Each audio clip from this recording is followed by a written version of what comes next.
안녕하세요 성도 여러분. 통큰통독 180일 성경학교 28주차 교회시대 강의 시작하도록 하겠습니다. 오늘 여러분들과 함께 강의를 살펴보기 전에 앞서서 현재 지금까지 우리가 살펴보았던 신약시대 간략하게 살펴보도록 하겠습니다. 먼저 복음서가 있습니다. 마태, 마가, 누가, 요한복음. 비록 쓰여진 시기는 60년대 70년대 사이에 쓰여졌지만 그들이 다루고 있는 내용은 예수님께서 공생의 사역을 감당하셨던 그 30년 이전에 대한 이야기를 다루고 있습니다. 그래서 이쪽에 위치를 했고요. 그 이후에 사도행전이 쭉 이제 진행되어집니다. 오순절 성령 강림이 있은 이후에 예루살렘 교회와 안디옥 교회를 통해서 복음이 증거되어지게 되어지죠. 예루살렘 교회는 이제 베드로와 야고보가 중심이 되어지고 안디옥 교회는 사도 바울과 바나바가 중심이 되어집니다. 교회 형성기에 약 10여 년 정도 시간이 지나게 되어지고요. 이제 예루살렘 교회의 지도자였던 이제 야고보가 이제 서신을 쓰게 되어집니다. 그리고 이어서 안디옥 교회에서 이제 바나바와 사도 바울이 이제 파송을 받게 되어지고 1차, 2차, 3차 선교 여행을 떠나게 됩니다. 그러면서 1차 전도 여행 이제 어간에 1차 전쟁을 갔다 온 이후에 바로 이제 갈라디아서를 쓰게 되어지죠. 갈라디아서를 쓰게 된 이유가 1차 전도 여행을 통해서 세워진 교회들이 있는데 이 교회 가운데 유대 그리스도인들을 통해서 거짓된 믿음이 율법 중심의 행위적인 믿음이 들어오게 되어져서 혼란이 있게 되어집니다. 이것을 바로잡기 위해서 갈라디아서가 쓰여지게 되어지죠. 자, 그러면서 이제 사도 바울의 이제 2차 전도 여행과 그 중간에 데살로니가 전서, 후서, 그리고 사도 바울의 3차 전도 여행 때 고린도전서, 후서, 로마서가 쓰여지게 됩니다. 여기까지가 우리가 지난주에 살펴보았던 이야기가 되어지고요. 오늘 이제 사도 바울의 로마로 가는 여행과 그 이후에 있었던 전도 여행에 대한 이야기를 다루겠고요. 그리고 이때 쓰여졌던 빌립보서, 골로새서, 에베소서, 빌레몬서 이 네 권의 옥중 서신과 디모데 전서, 디모데 후서, 그리고 디도서의 목회 서신을 살펴보도록 하겠습니다. 그리고 이때 이제 공동 서신이라고 하죠. 사도 바울 이외에 다른 이제 저자들의 쓰여진 성경들 베드로 전서, 후서, 그리고 히브리서, 유다서, 요한 1서, 2서, 3서, 그리고 계시록이 있게 되어집니다. 오늘 여러분들과 함께 이 부분에 대해서 살펴보도록 할 텐데요. 오늘은 이제 사도 바울이 썼던 빌립보서, 골로새서, 에베소서, 빌레몬서, 디모데 전서, 후서, 디도서의 말씀을 좀 살펴보고요. 다음 주에는 공동 서신 가운데 베드로 전후서, 히브리서, 유다서, 요한 1, 2, 3서를 살펴보고 마지막으로 계시록을 살펴보면서 오늘 성경 강의를 이제 마치도록 하겠습니다. 사도 바울의 전도 여행 가운데 이제 로마행을 좀 살펴보도록 하겠습니다. 사도 바울이 약 58년경에 예루살렘으로 돌아오게 되어집니다. 3차 전도 여행을 마치고 예루살렘으로 돌아오게 되어지죠. 하지만 예루살렘 성전에서 사도 바울이 유대인들에 의해서 체포당하게 됩니다. 그곳에서 그들의 주장에 따른다라면 유대 율법을 무시했고 하나님의 신성을 모독했다라는 것이죠. 근데 사도 바울이 이제 붙잡히게 되어지고 당시 행정 중심지였던 이 가이사랴에 사도 바울이 이송이 됩니다. 사람들이 이제 사도 바울을 죽이려 하는 그 위험을 깨닫게 되어지고 사도 바울이 가이사랴로 이송되어져서 이곳에서 미결수로 2년간 감옥에 갇히게 됩니다. 그러다가 감옥에 갇혔던 사도 바울이 새롭게 총독이 이제 임명되게 되어지자 베스토를 통해서 사도 바울이 로마로 이제 갈 것을, 그러니까 가이사 황제에게 다시 재판을 요구하게 되어지죠. 그래서 사도 바울이 재판을 받기 위해 로마로 가게 되는 상황이 벌어집니다. 자, 이제 베스토 총독이 이제 사도 바울을 로마로 보내기 결정을 하게 되어지죠. 시돈과 무라를 거치게 되어지고 무라에서 알렉산드리아로 가는 배를 만나서 옮겨 타게 됩니다. 그런 것이 니도를 거쳐서 그리데 섬을 거쳐서 가게 되어지는데 이곳에서 풍랑을 만나게 됩니다. 유럽으로 강풍을 만나게 되어지고 이곳에서 이제 몰타라는 섬에 이제 사도 바울과 그 일행들이 파선이 되어지게 되죠. 그래서 이곳에 도착하게 되어지는데 이곳에서 이제 추장의 부친을 고쳐주는 사건이 있게 됩니다. 그리고 그 이후에 사도 바울이 이제 배를 타고 다시 로마로 가게 되어집니다. 사도 바울은 이 로마에 이제 한 약 2년 정도 구금이 되어지는데요. 집에 머물러 있지만 비교적 자유로운 옥중 생활을 하게 됩니다. 그러면서 그 감옥에 있으면서 골로새서, 빌레몬서, 빌립보서, 골로새서, 빌레몬서, 에베소서 등 이 네 권의 옥중 서신을 쓰게 됩니다. 이때가 약 AD 62년입니다. 이때 네 권의 성경을 쓰게 되어지고요. 이때 그리고 약 62년 정도경에 사도 바울이 이곳에서 풀려나게 됩니다. 1차로 풀려나서 이 마게도니아 지역에 머물게 됩니다. 마게도니아 지역에 머물면서 사도 바울이 이 빌립보 그리고 에베소 여기 나와 있지 않지만 고린도 정도가 되거든요. 고린도에 있는 자신의 뒤를 이어서 사역을 하고 있는 디모데와 디도를 섬기기 위해서 이곳에서 목회 서신을 쓰게 됩니다. 그러다가 사도 바울이 다시 체포되어서 감옥에 갇히게 되어지죠. 이때가 약 사도 바울이 약 60 다시 이곳에서 다시 로마로 감옥에 갇히게 되어지는데 이때가 약 66년 정도가 되어집니다. 이때 이 어간에 이제 로마에 대해 화재가 있었고요. 사도 바울이 이게 아마도 사도 바울의 마지막일 것이다라고 스스로가 생각을 했던 것 같아요. 그러면서 감옥에서 디모데 후서를 쓰게 됩니다. 그리고 이제 68년에 사도 바울이 이제 순교를 당하게 됩니다. 이런 역사적인 시간들 흐름 보면서 함께 말씀을 좀 살펴보도록 하겠습니다. 사도 바울이 로마 감옥에서 쓴 네 권의 성경을 옥중서신이라고 합니다. 빌립보서, 빌레몬서, 골로새서, 에베소서 이렇게 네 권이 되어지는데요. 네 권들 함께 잠시 간략하게 살펴보도록 하겠습니다. 먼저 빌립보서입니다. 로마에서 빌립보, 바로 빌립보는 이 지역에 되어집니다. 이곳에 사도 바울이 편지를 보게 됩니다. 빌립보는 알렉산더 대왕의 아버지 필립 2세가 세운 도시로 로마의 식민지 가운데 있었습니다. 여기는 가이사 아구스토는 안토니오를 패배시킨 후에 그를 추종했던 군인들의 재산을 몰수하고 이 빌립보시에 정착을 시켰어요. 비록 그들에게는 로마 시민권이 주어졌지만 이들이 자신들의 재산이 다 몰수당한 상태로 빌립보에 머물러 있었기 때문에 그 당시에 이 빌립보라는 그 사회적인 그 도시적인 분위기가 결코 이렇게 밝거나 기쁘거나 이러질 않았습니다. 그러다 보니까 사도 바울이 그곳에 있는 교회 성도들에게 그리스도 안에서 어떻게 기쁨을 누릴 것인지 이 빌립보의 기쁨의 삶에 대한 말씀을 전하게 되어지죠. 그래서 빌립보서는 그리스도인의 기쁨이라는 주제를 가지고 설명을 합니다. 그래서 그리스도는 우리 생명의 우리 삶의 목적이 되신다. 또 그리스도는 우리 삶에 있어서 모범이 되신다. 그리스도는 우리 삶에 있어서 목표가 되신다. 우리 삶에 있어서 능력이 되신다. 이런 관점에서 어떻게 기쁨의 삶을 살 수 있을 것인지 사도 바울이 빌립보서를 통해서 증거하게 되어집니다. 사도 바울이 이제 로마의 감옥에 머물면서 두 번째로 자신의 편지를 쓰게 되어지는데 이번에 쓴 것은 이제 골로새 지역에 머물러 있는 성도들에게 보내게 되어집니다. 두 권의 편지를 쓰게 되어지는데 하나는 빌레몬서이고요. 또 다른 하나는 골로새서입니다.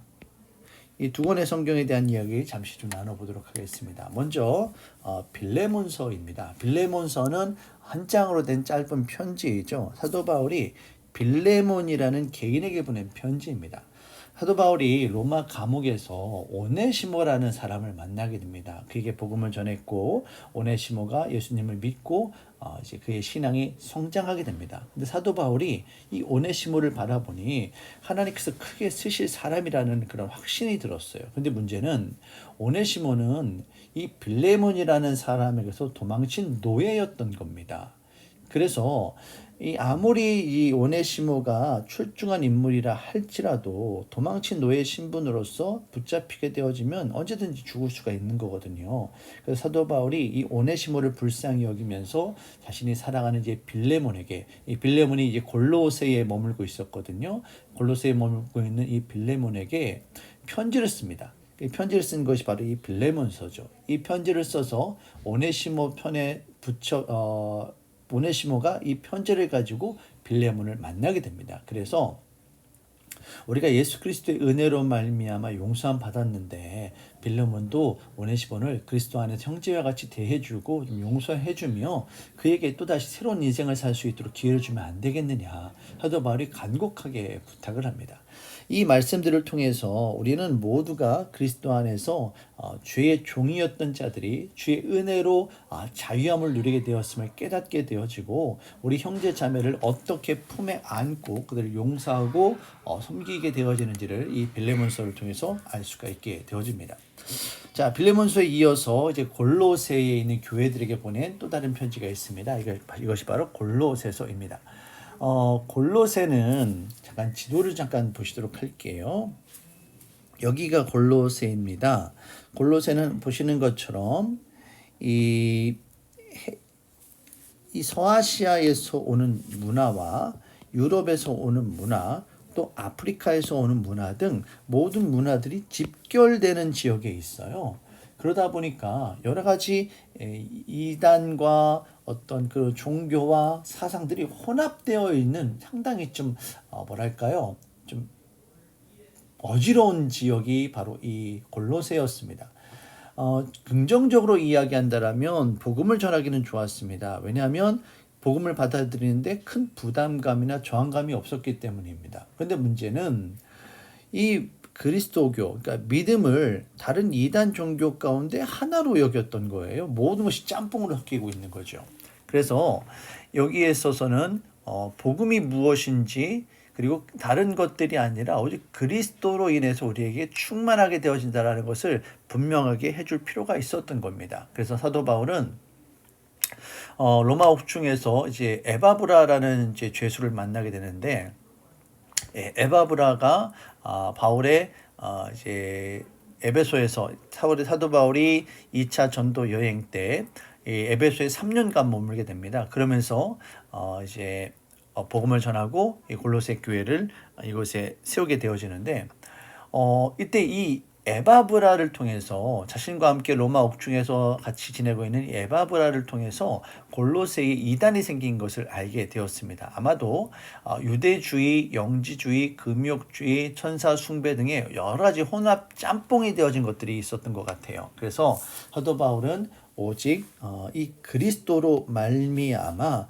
어떻게 신앙생활하는 것이 정말 성경적으로 바른 것인지 이것에 골로새 교회에 대해서 말씀을 전하게 되어집니다. 자, 그리고 또다시 에베소를 좀 보게 되어질 텐데요. 사도 바울이 이제 로마에 머물러 있는 동안에 이제 에베소 교회를 향해 편지를 쓰게 됩니다. 에베소 교회는 상당히 큰 도시였어요. 그러면서 동시에 거기에는 뭐가 있었느냐면 아데미 여신을 섬기는 신전이 여기에 있었습니다. 아데미 여신을 섬기는 신앙의 본고장이 바로 에베소였습니다. 아데미 숭배가 도시 전체의 경제적 생존 수단이 되었습니다. 사도 바울이 2차 전도여행 때 에베소에 3년이 머무는데, 이때 이 은장색들이라고 하죠. 이 우상을 만드는 사람들과 좀 불편함이, 어려움이 있었습니다. 아데미 신전을 보기 위해 찾아오는 많은 숭배자들, 이단 숭배자들이 때문에 많은 여관과 식당이 있었고요. 신전의 회계가 은행 역할을 감당했다고 합니다. 더 문제는 뭐였느냐면 이 아데미 신전 안에 성전 창기가 있었습니다. 사람들이 종교적인 목적을 가지고 성전에 있는 창기와 육체적인 결합을 하게 되어지므로 그들이 거룩하게 되어진다는 그런 잘못된 믿음을 갖고 있었다는 것이죠. 온갖 마술과 어떤 주술이 성행했던 곳이 바로 에베소였습니다.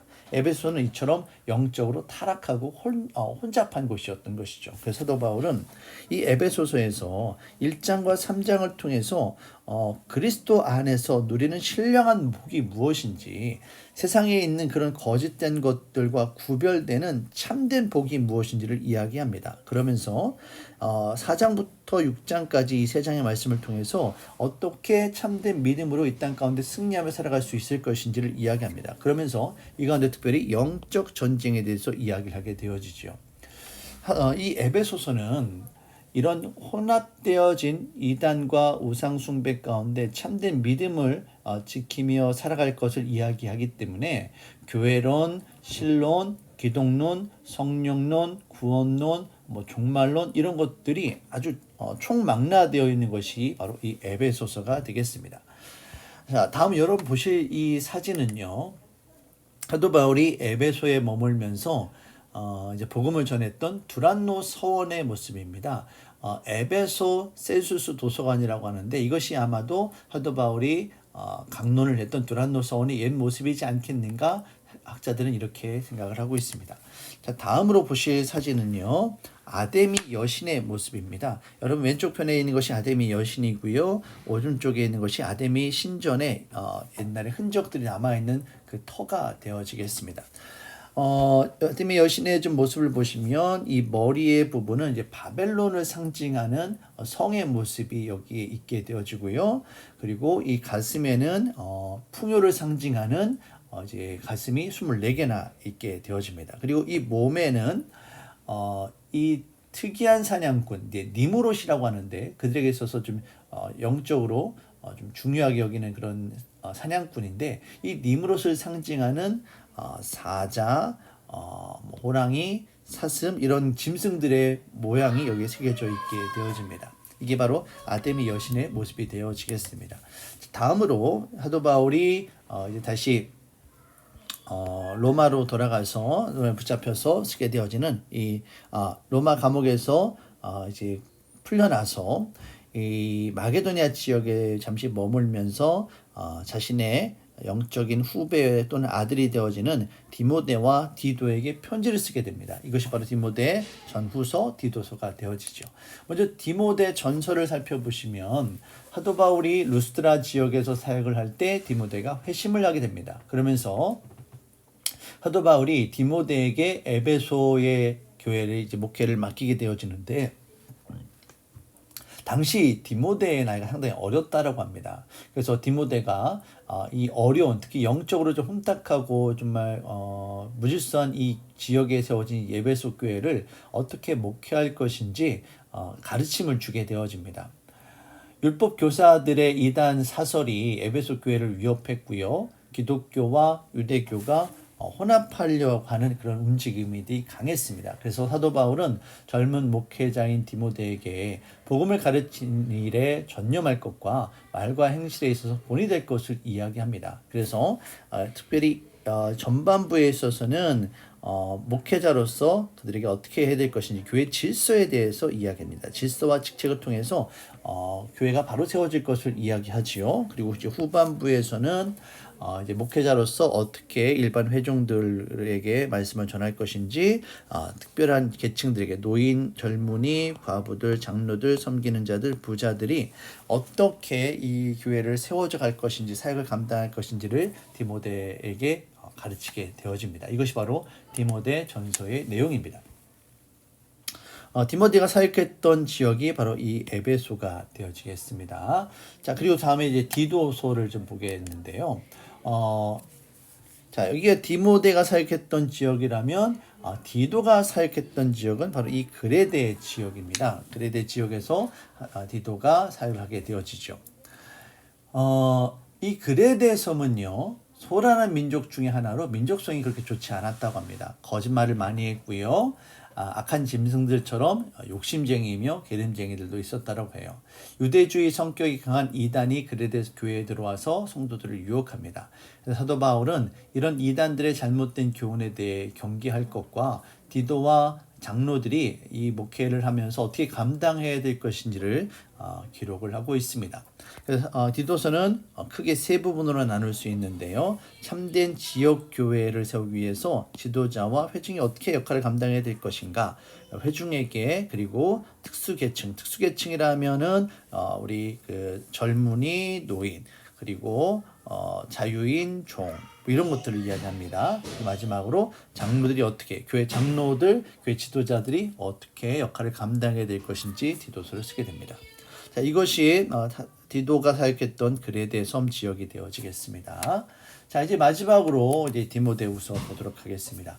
사도 바울이 디모데에게 확신에 서서 진리를 가르치는 일에 충성할 것을 권면하게 되어지죠. 사도 바울이 이 그레데 지역에서 사역을 하다가 다시 두 번째로 로마에 갇히게 됩니다. 그리고 그곳에서 사도 바울이 자신의 죽음을 앞두고 디모데에게 마지막으로 어떻게 이 말세 가운데 교회의 사역을 감당하며 복음을 지켜나갈 것인지를 이야기하게 되어집니다. 그래서 사도 바울은 디모데로 하여금 신앙의 좋은 본보기를 세워 말세에 들어가는 반대 세력과 시련 앞에서 하나님의 말씀으로 자신을 무장할 것을 당부하게 됩니다. 그래서 1장과 2장은 현재적인 어려움 가운데 어떻게 감당할 것인가, 그리고 3장과 4장은 말세적인 어려움들을 어떻게 믿음으로 이겨낼 것인가를 이야기하게 되어집니다.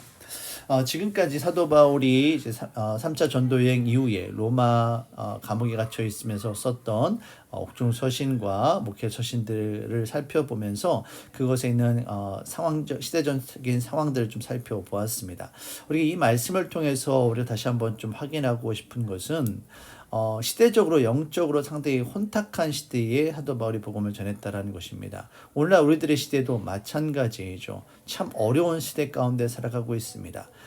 종교 다원주의자들은 하나의 신적인 존재로부터 여러 가지 종교가 흩어져 나왔다라고 이야기합니다. 그래서 기독교뿐만이 아니라 유대교, 불교, 이슬람교 다 결국에는 같은 어떤 구원을 향해 달려나가는 것이 아니냐, 어떤 종교를 믿어도 다 구원을 받는다라고 이렇게 혼합주의적인 성격으로 이야기를 합니다. 하지만 믿음은 그렇지 않습니다. 성경은 그렇지 않습니다. 오직 예수님만이 길이요 진리요 생명이니 나로 말미암지 않고는 아버지께로 갈 자가 없다라고 말씀하고 있죠. 이 혼합주의적인 상황 가운데, 이 세상 가운데 우리의 믿음을 지키며 살아간다는 것이 결코 쉽지는 않습니다. 하지만 오직 말씀과 성령의 충만함으로 말미암아 우리의 이 믿음을 잘 지켜나갈 수 있으시기를 주님의 이름으로 축원합니다. 자, 여기까지 강의 마치도록 하겠습니다. 수고 많으셨습니다.